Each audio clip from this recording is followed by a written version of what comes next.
Olá, hoje a nossa análise vai focar no capítulo 8 de Eclesiastes. E olha, ele já começa com uma imagem bem forte, né? Sobre o poder da sabedoria. Tipo, quem é como o sábio? A sabedoria ilumina o rosto de um homem e transforma a sua dura aparência. Dá a entender que o conhecimento de verdade mexe com a gente, até fisicamente. E logo em seguida, pá, a realidade do poder aqui na Terra. O conselho é bem direto. Obedeça a ordem do rei. Sim, e ele conecta isso a um juramento feito a Deus, o que é interessante. Exato. E tem aquela coisa da prudência, né? Não se apresse em deixar a presença do rei. Basicamente, cuidado ao desafiar quem manda. Pois é, pois ele fará o que lhe aprouver. A palavra do rei tem um peso enorme ali. Ok, vamos tentar entender melhor isso. O que eu acho fascinante, assim, é que essa obediência, essa prudência toda, não é vista só como a submissão por medo.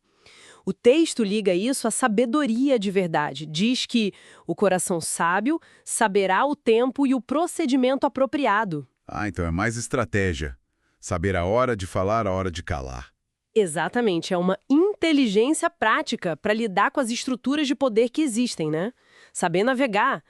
Só que, ao mesmo tempo, essa sabedoria humana, mesmo a mais prática, tem limites bem claros no capítulo. Como assim? Bom, ele logo lembra que a gente não sabe o futuro, pois ninguém sabe o futuro, simples assim. Verdade.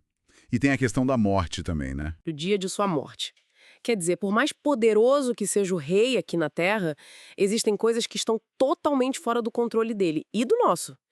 E fica um aviso, né? Mesmo quem faz maldade achando que está se safando, o texto diz que a maldade não livrará aqueles que a praticam.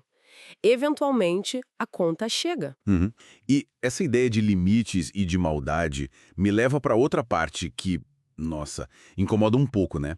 A questão da aparente injustiça no mundo.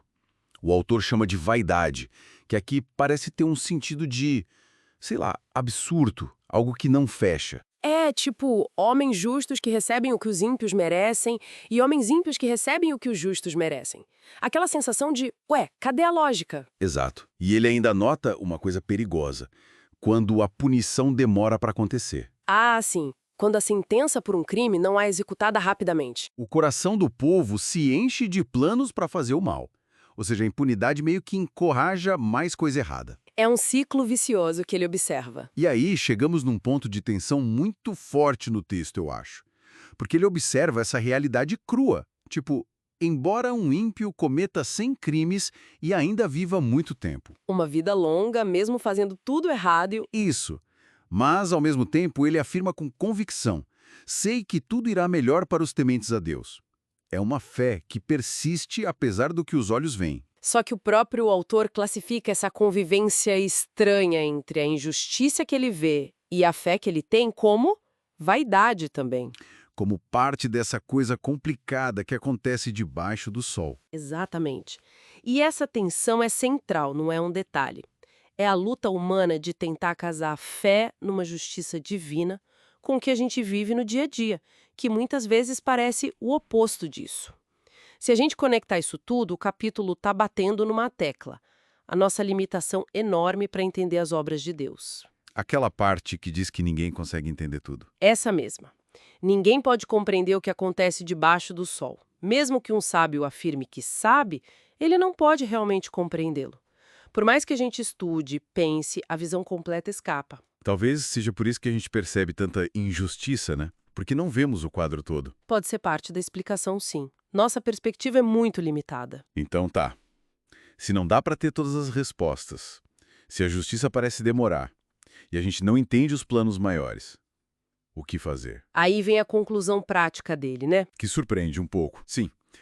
Por isso recomendo o desfrute da vida, porque nada há melhor para o homem debaixo do sol do que comer, beber e alegrar-se.